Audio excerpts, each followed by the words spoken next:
Hello friends, welcome to the video. In this video we will cover the topic of lactation, which is a part of normal puerperium. You may be asked in your viva, or you may be asked as a short note or long question in your theoretical exam as well.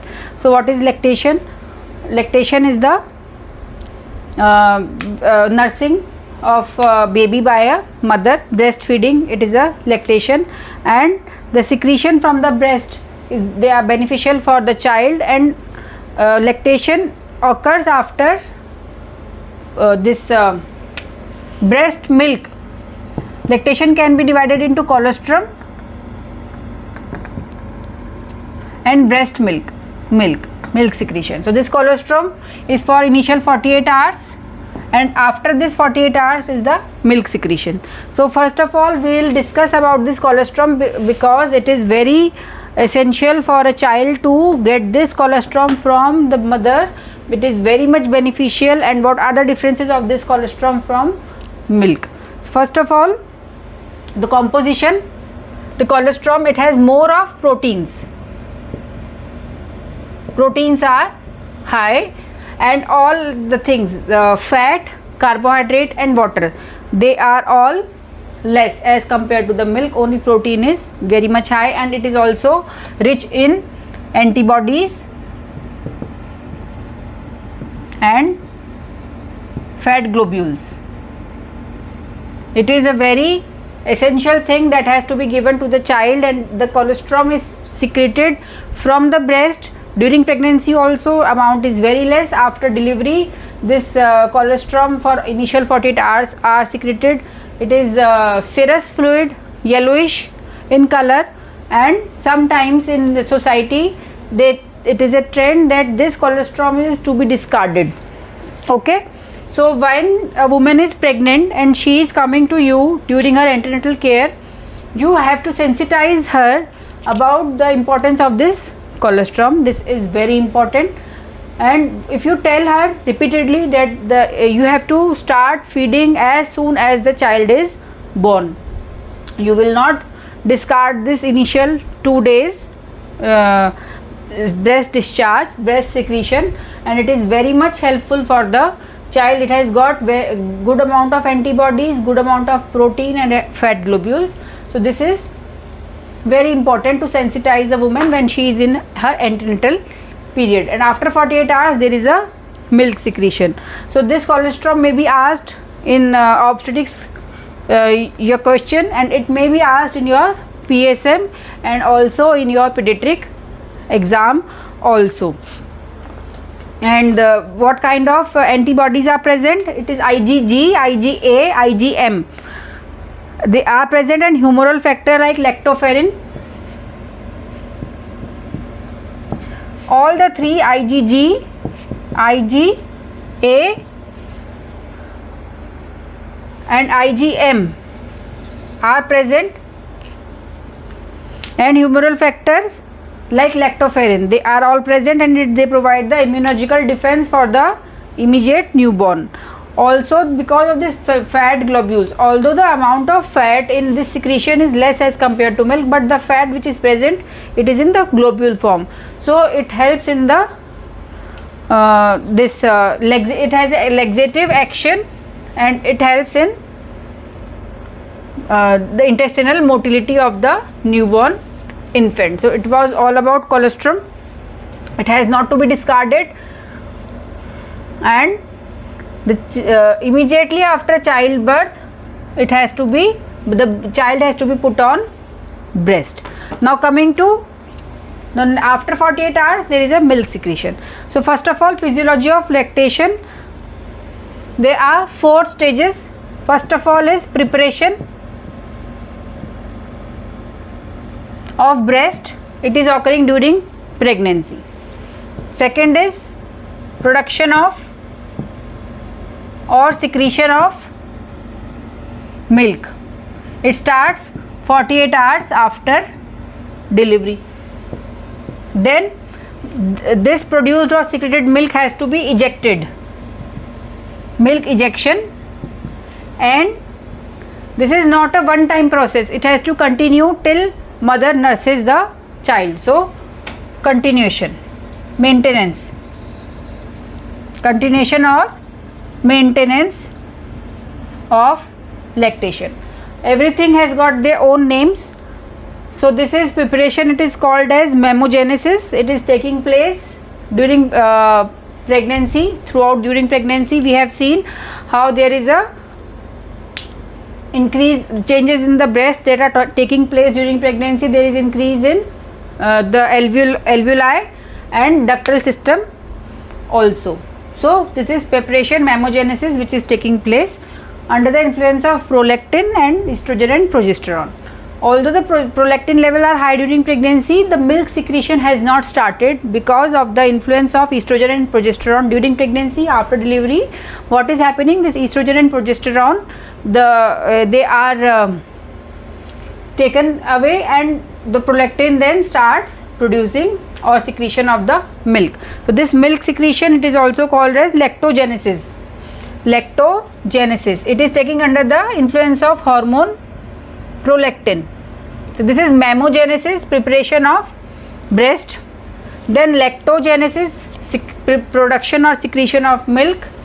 Galactokinesis, movement. Kinesis means movement. Galactokinesis, ejection. And what is the maintenance? It is called as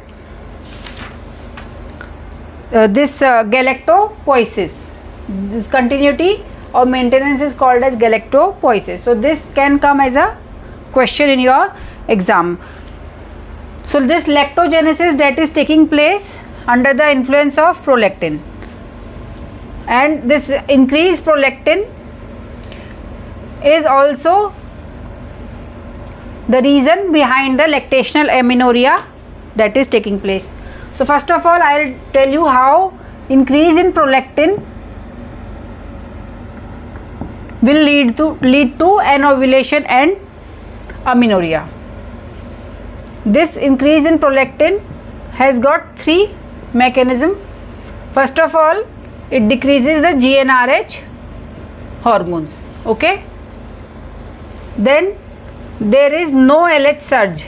There is no LH surge and decrease in the FSH levels. So this decrease in FSH level, what it is causing? There is follicular maturation is not taking place. So there is an ovulation. Now there is no LH surge and ovulation. Okay, and low GnRH, amenorrhea. So this is the basis because of why during lactation we have amenorrhea and anovulation. You can explain by this way. Now coming to how it is synthesized and what is the reflex, lactation reflex. When a suckling is taking place,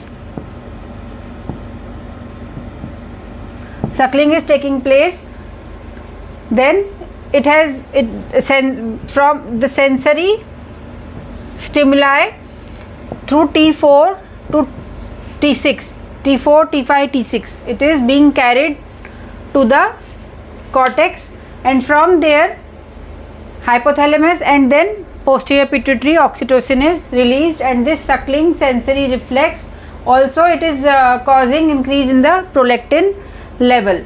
So these reflex you have to remember. Rooming in is very important. You have to keep the mother and child together. You have to increase the bonding to help this suckling. It effects on the hypothalamus and prolactin is released. So maintaining lactation is very important. There is a milk let down reflex by the oxytocin, and this oxytocin also act on the GI system, increase the motility of maternal GI tract, and it also acts on the uterus for helping in subinvolution. So that is called milk let down reflex. You have to know about it, or it is also called as milk ejection. Now what is drought? The drought is called as it is a feeling of fullness in the breast immediately as the breastfeeding starts. Every time it is called as drought. Plenty of fluid are to be taken when a woman is lactating. And galactopoiesis, what is important for galactopoiesis? Suckling is essential, and bonding between the child and mother is important for maintaining this reflex. So milk production, how much milk is produced? Around 500 to 800 ml. How much calories it carries? 500 calories for child. So how much extra calorie mother needs? It is around 600 calories. Okay, so this is the, you have balanced diet. You have to increase the amount of calorie in a lactating mother. If after delivery, due to some cause, mother is not nursing her child, then she has to be given the diet as her pre-pregnancy status. So for stimulation of lactation, what are the things that are required? Put the baby to the breast every 2 to 3 hours. So it is frequent breastfeeding is important. Exclusive breastfeeding is important. Nothing is to be given to the child except the breast milk. And to avoid the breast engorgement, it has to be avoided by frequently putting the child to the breast. It can be avoided, and plenty of fluids are to be taken. Now sometimes we get lactational failure cases, or there is inadequate milk production. What are the most common causes for this? It is main is one of first is any pain to the mother. She is not comfortable, either the perineal pain because of the stitches that are present, or she may experience this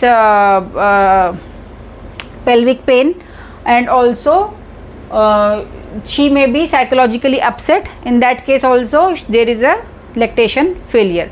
Most important thing is support. You have to increase the support to the woman. You have to give her painkillers if she is experiencing pain at some site, and also treat the condition and assure her, and put the baby repeatedly every 2 to 3 hours on the breast, and avoid giving any top feed to the child. In that case the baby will not suck, and suckling reflex will not be of any help.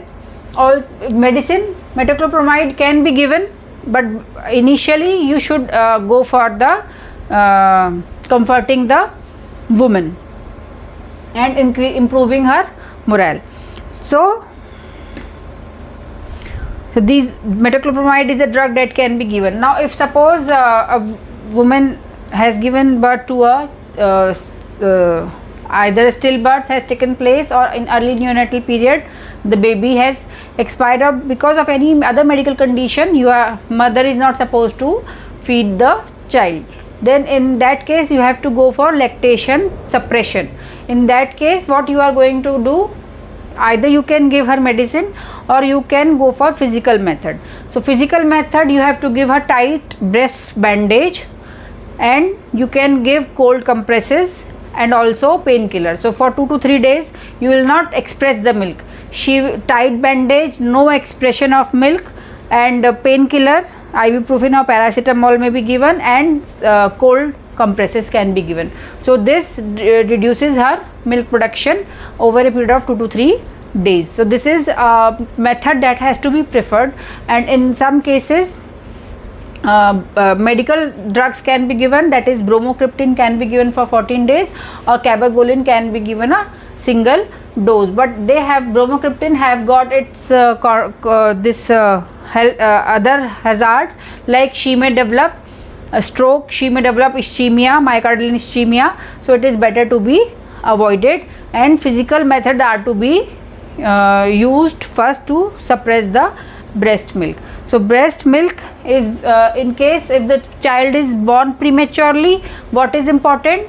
Will you give a formula feed or breast milk? It is breast milk, because the breast milk of a woman who has given birth to premature child, in that case the breast milk is different, composition is different as compared to the woman who has given birth to a term child.